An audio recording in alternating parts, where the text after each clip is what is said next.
Dit programma heeft als grootste symfonie Mozarts 40ste in G-klein.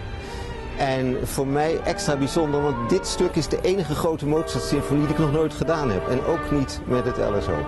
Dan doen we 5 liederen van Mahler in een orchestratie van Berio, de Italiaanse componist. Want dat zijn vroege Mahler-liederen die hij niet zelf voor orkest heeft geschreven. En we beginnen met de Siegfried-idyll. Dat is het belangrijkste stuk van Wagner waar geen operazangers aan meedoen. Het is een hommage aan zijn vrouw vanwege de geboorte van hun zoon Siegfried. En dit jaar dirigeer ik toevallig ook de opera Siegfried, dus voor mij extra bijzonder. Kom naar onze theaters, waar dan ook.